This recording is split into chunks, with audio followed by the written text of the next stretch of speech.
Hey, welcome back to Harry Potter and the Prisoner of Azkaban. Today we will be reading chapter 4. It is titled The Leaky Cauldron. And just as a reminder for those who might have forgotten from the previous chapter or previous books, The Leaky Cauldron is it's an inn, so they can get drinks and food there. It's like a restaurant on the bottom floor, and then it's like a hotel on the upper levels. And Harry is currently staying there. Chapter 4, The Leaky Cauldron. It took Harry several days to get used to his strange new freedom. Never before had he been able to get up whenever he wanted or eat whatever he fancied.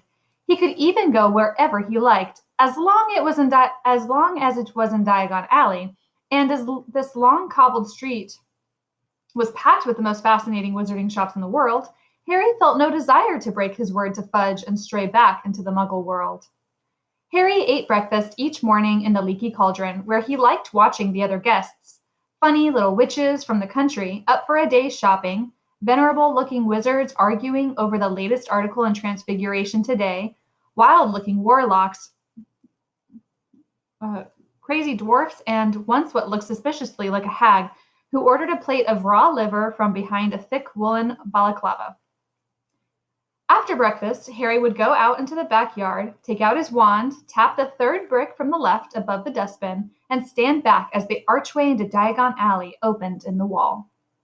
Harry spent the long, sunny days exploring the shops and eating under the brightly colored umbrellas outside cafes, where his fellow diners were showing each other their purchases. "It's a lunoscope, old boy. No more messing around with the moon charts, see? Or else discussing the case of Sirius Black. Personally, I won't let any of the children out alone until he's back in Azkaban."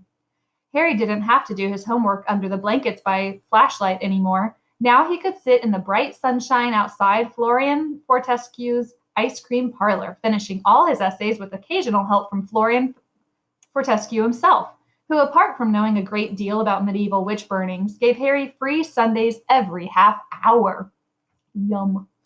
Once Harry had refilled his money bag with gold galleons, silver sickles, and bronze nuts from his vault at Gringotts. He needed to exercise a lot of self-control not to spend the whole lot at once. He had to keep reminding himself that he had 5 years to go at Hogwarts and how it would feel to ask the Dursleys for money for spellbooks, to stop himself from buying a handsome set of solid gold gobstones. It's a wizarding game rather like marbles, in which the stones squirted a nasty-smelling liquid into the other player's face when they lost a point. He was sorely tempted, too, by the perfect moving model of the galaxy in a large glass ball, which would have meant he never had to take another astronomy lesson. But the thing that tested Harry's resolution the most appeared in his favorite shop, Quality Quidditch Supplies, a week after he'd arrived at the Leaky Cauldron. Curious to know what the crowd in the shop was staring at, Harry edged his way inside and squeezed in amongst the excited witches and wizards until he glimpsed a newly erected podium on which was mounted the most magnificent broom he had ever seen in his whole life. "Just come out, prototype," a square-jawed wizard was telling his companion.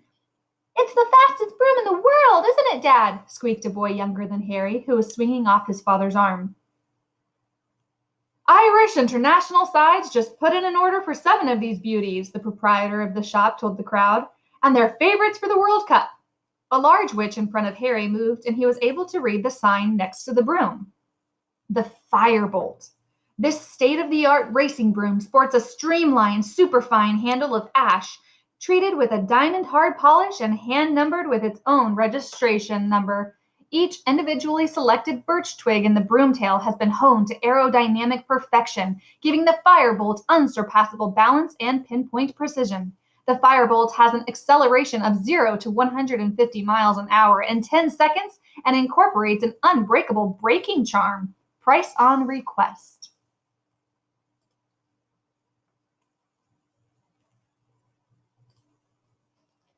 Price on request? Harry didn't like to think how much gold the Firebolt would cost. He had never wanted anything so much in his whole life, but he had never lost a Quidditch match on his Nimbus 2000, and what was the point in emptying his Gringotts vault for the Firebolt when he had a very good broom already? Harry didn't ask for the price, but he returned almost every day after that just to look at the Firebolt. There were, however, things that Harry needed to buy.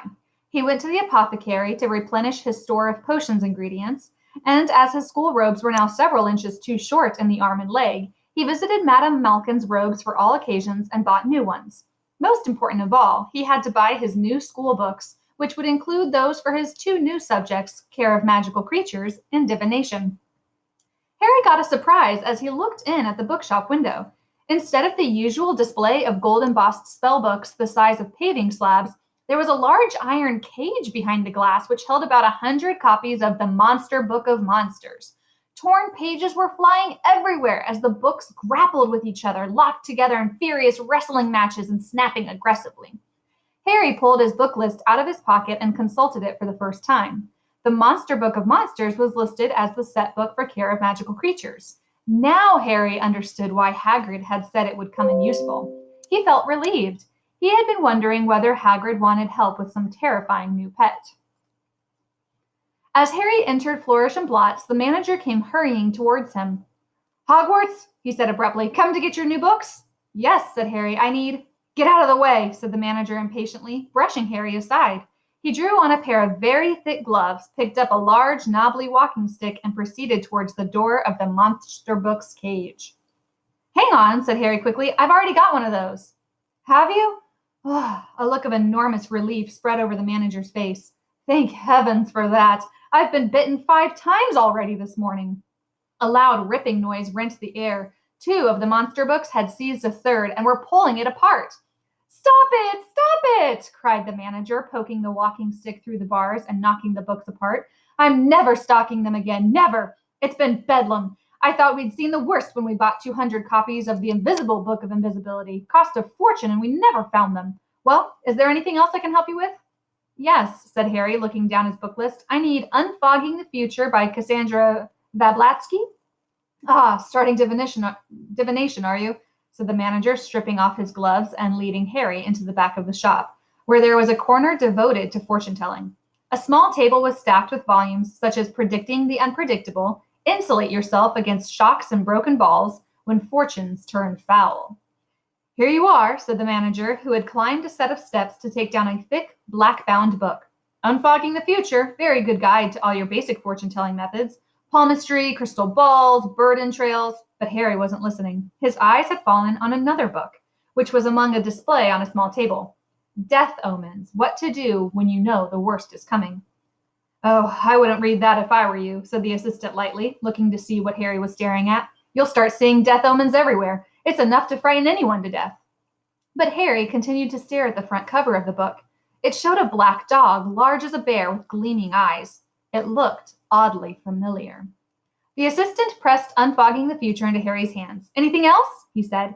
"Yes," said Harry, tearing his eyes away from the dogs and dazedly consulting his book list. I need Intermediate Transfiguration and the Standard Book of Spells, Grade 3. Harry emerged from Flourish and Blotts 10 minutes later with his new books under his arms and made his way back to the Leaky Cauldron, hardly noticing where he was going and bumping into several people. He tramped up the stairs to his room, went inside, and tipped his books onto his bed. Somebody had been in to tidy. The windows were open and the sun was pouring inside. Harry could hear the buses rolling by in the unseen Muggle street behind him and the sound of the invisible crowd below in Diagon Alley. He caught sight of himself in the mirror over the basin.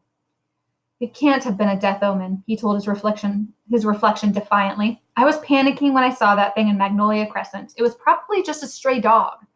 He raised his hand automatically and tried to make his hair lie flat. You're fighting a losing battle there, dear," said his mirror in a wheezy voice. As the days slipped by, Harry started looking wherever he went for a sign of Ron or Hermione. Plenty of Hogwarts students were arriving in Diagon Alley now, with the start of term so near. Harry met Seamus Finnegan and Dean Thomas, his fellow Gryffindors, in quality Quidditch supplies where they too were oogling the firebolt.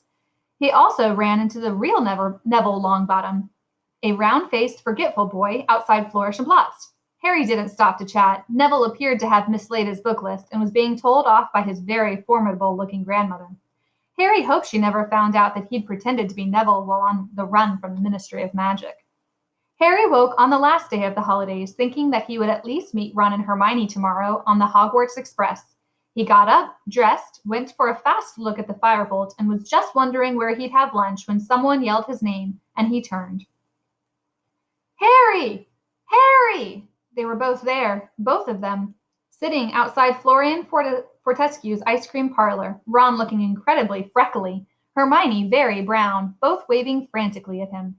Finally, said Ron, grinning at Harry as he sat down. We went to the Leaky Cauldron, but they said you'd left, and we went to Flourish and Blott's and Madame Malkin's, and oh, I got all my school stuff last week, Harry explained. And how come you know I'm staying at the Leaky Cauldron? Dad, said Ron simply. Mr. Weasley, who worked at the Ministry of Magic, would have, of course, heard the whole story of what had happened to Aunt Marge. Did you really blow up your aunt, Harry? Said Hermione in a very serious voice.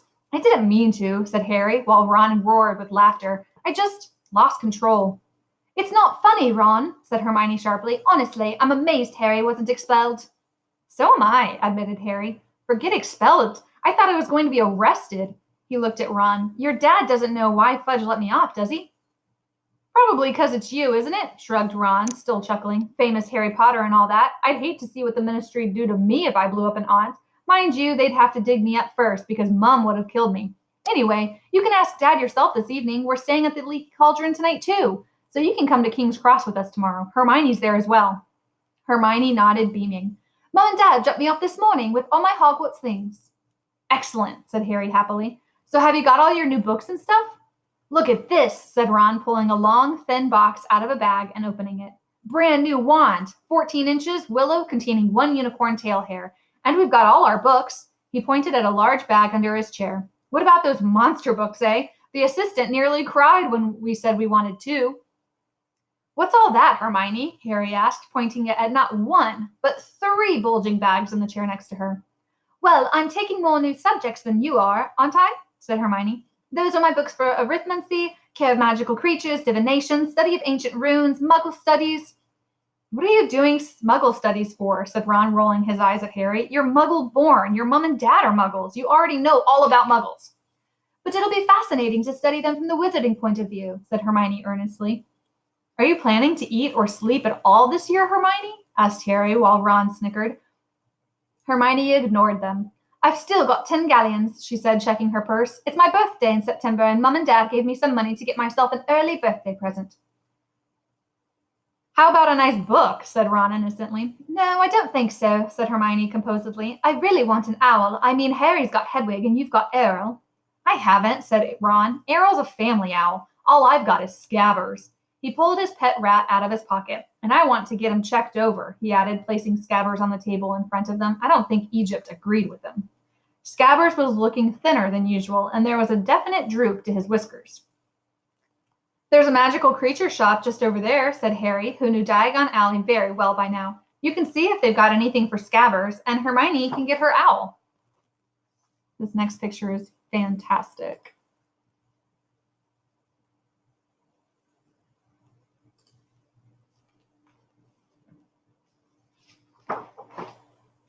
So they paid for their ice creams and crossed the street to the magical menagerie. There wasn't much room inside. Every inch of wall was hidden by cages. It was smelly and very noisy because the occupants of these cages were all squeaking, squawking, jabbering, or hissing. The witch behind the counter was already advising a wizard on the care of double-ended newts. So Harry, Ron, and Hermione waited, examining the cages. A pair of enormous purple toads sat gulping wetly and feasting on dead blowflies. A gigantic tortoise with a jewel-encrusted shell was glittering near the window. Poisonous orange snails were oozing slowly up the side of their glass tank, and a fat white rabbit kept changing into a silk top hat and back again with a loud popping noise. Then there were cats of every color, a noisy cage of ravens, a basket of funny custard-colored fur balls that were humming loudly, and on the counter a vast cage of sleek black rats which were playing some sort of skipping game using their long bald tails. The double-ended newt wizard left, and Ron approached the counter.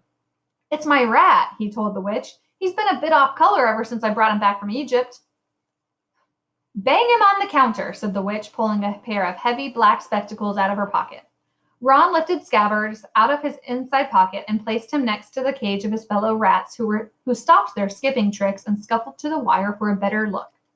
Like nearly everything Ron owned, Scabbers the rat was second-hand. He had once belonged to Ron's brother Percy, and a bit battered. Next to the glossy rats in the cage, he looked especially woebegone. Said the witch, picking Scabbers up. How old is this rat? Dunno, said Ron. Quite old. He used to belong to my brother. What powers does he have? Said the witch, examining Scabbers closely. Said Ron. The truth was that Scabbers had never shown the faintest trace of interesting powers. The witch's eyes moved from Scabbers' tattered left ear to his front paw, which had a toe missing, and touched it loudly. He's been through the mill, this one, she said. He was like that when Percy gave him to me, said Ron defensively. An ordinary common or garden rat like this can't be expected to live longer than 3 years or so, said the witch. Now, if you were looking for something a bit more hard-wearing, you might like one of these. She indicated the black rats, who promptly started skipping again. Ron muttered, show-offs. Well, if you don't want a replacement, you can try this rat tonic, said the witch, reaching under the counter and bringing out a small red bottle. Okay, said Ron. How much? Ouch! Next page is going to show the picture we need for this.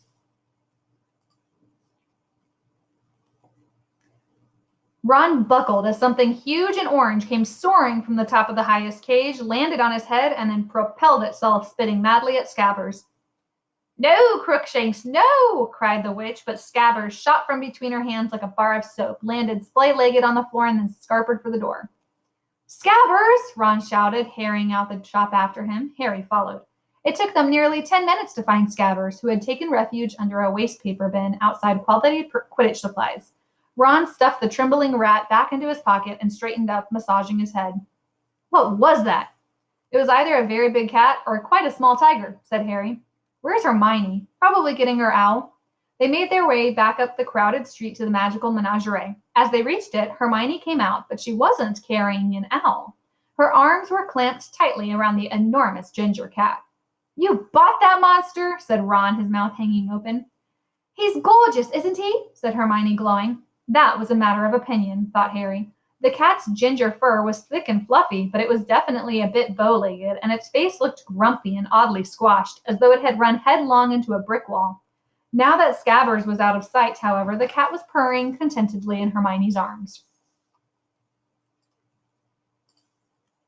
Hermione, that thing nearly scalped me, said Ron. He didn't mean to, did you, Crookshanks? Said Hermione. And what about Scabbers? Said Ron, pointing at the lump in his chest pocket.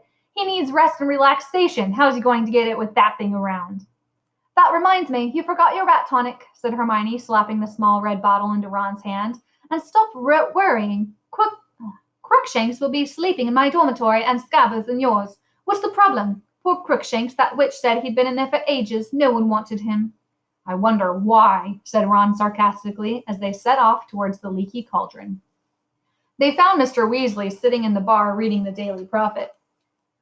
Harry, he said, smiling as he looked up. How are you? Fine, thanks, said Harry, as he, Ron, and Hermione joined Mr. Weasley with all their shopping. Mr. Weasley put down his paper, and Harry saw the now familiar picture of Sirius Black staring up at him. They still haven't caught him, then? He asked. No, said Mr. Weasley, looking extremely grave. They've pulled us all off our regular jobs at the ministry to try and find him, but no luck so far. Would we get a reward if we caught him? Asked Ron. It'd be good to get some more money. Don't be ridiculous, Ron, said Mr. Weasley, who on closer inspection looked very strained.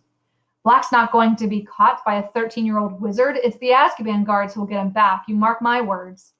At that moment, Mrs. Weasley entered the bar, laden with shopping and followed by the twins, Fred and George, who were about to start their 5th year at Hogwarts. The newly elected head boy, Percy, and the Weasleys' youngest child and only girl, Ginny.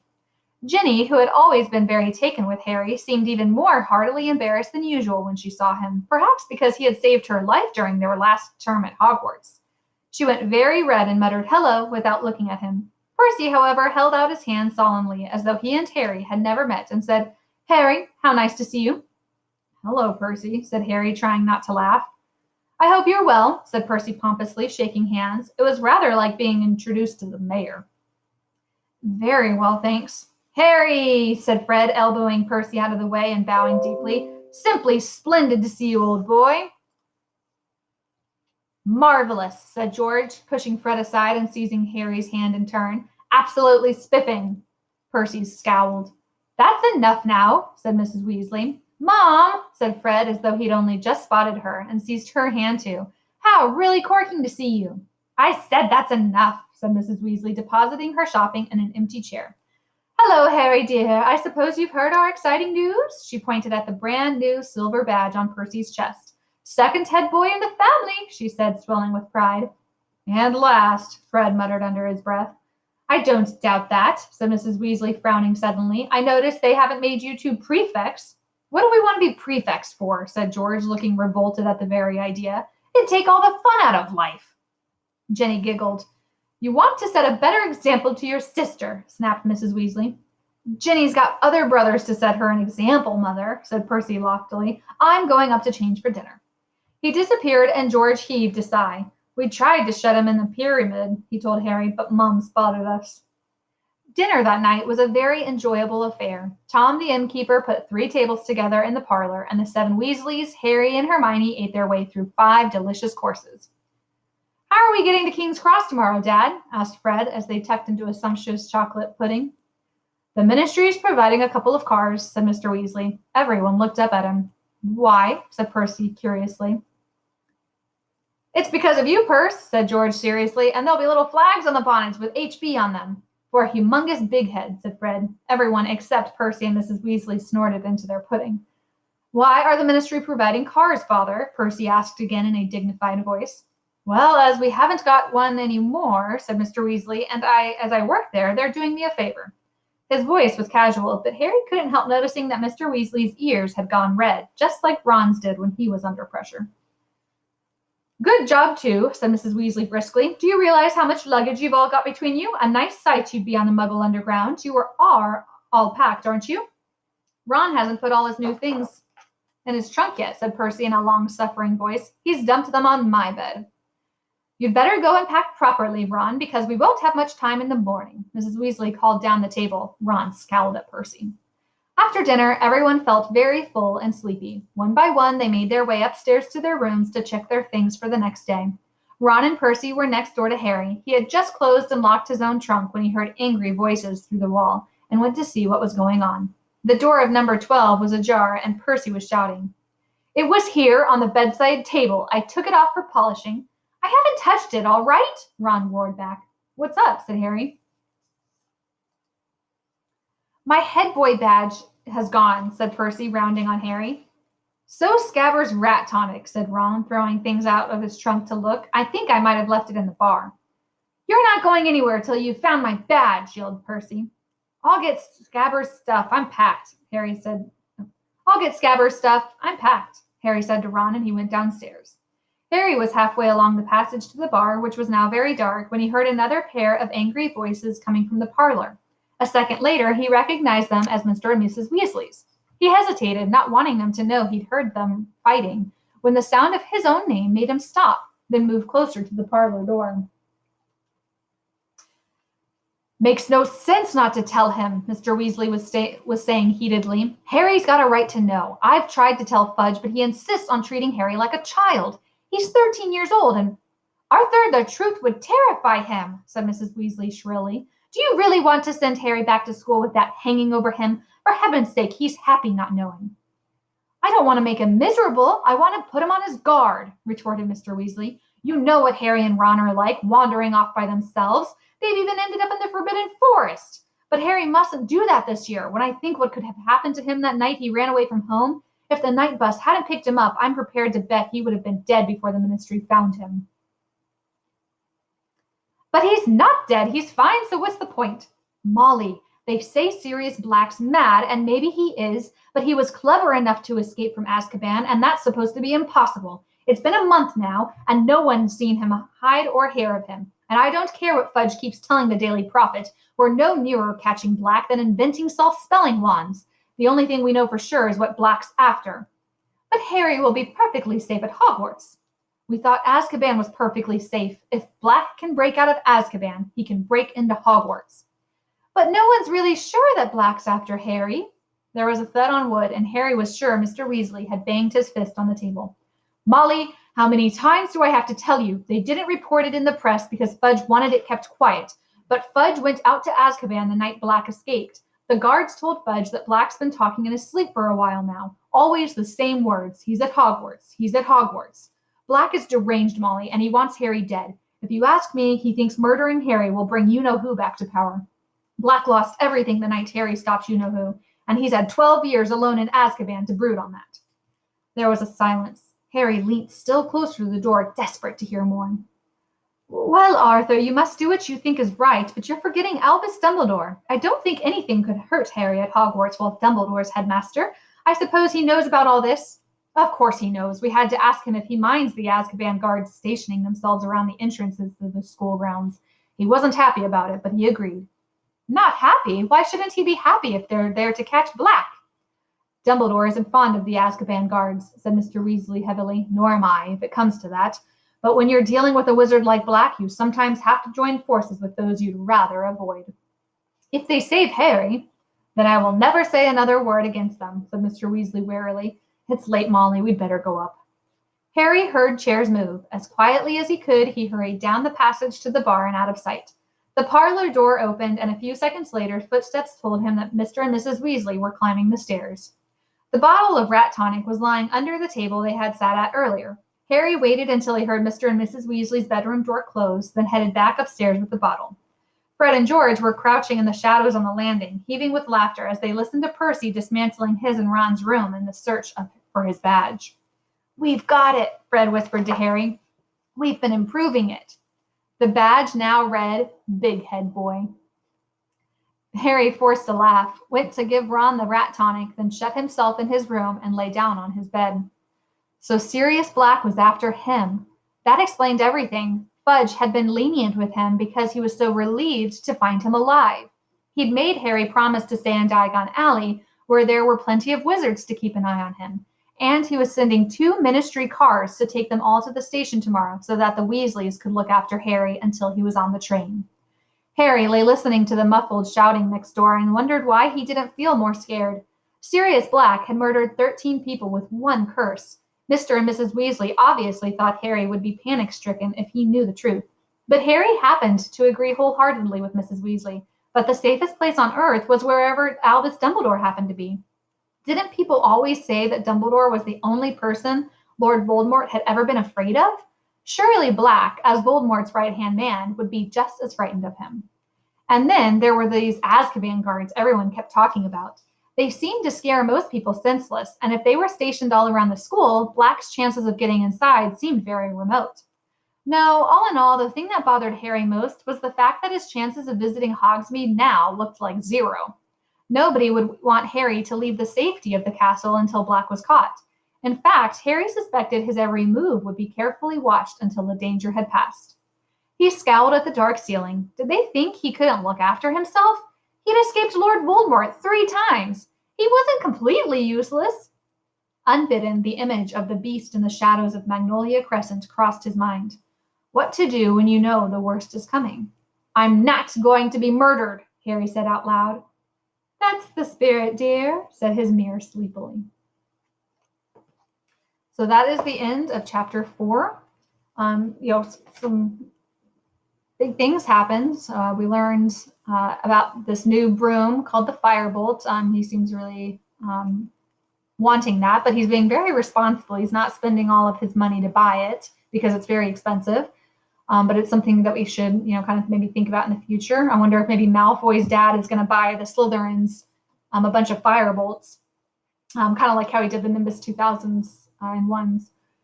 And Hermione got a cat that does not like Scabbers, and Scabbers is the rat of Ron that doesn't seem to be doing too well. And then we also, of course, I think the biggest news is we found out why everybody kind of is worried about Harry, and it's because Sirius Black has escaped and apparently has been saying in his sleep, he's at Hogwarts. And so the assumption is that it's Harry Potter at Hogwarts that he wants to go after. So pretty good information we got from this chapter. And going forward into the next chapter, what could make these guards so terrifying? They ended the chapter with that. And then chapter 5 is called The Dementor. So it's possible that the Dementor is a Azkaban guard. We're going to find out more in chapter 5. So thanks for listening, and I'll see you next chapter.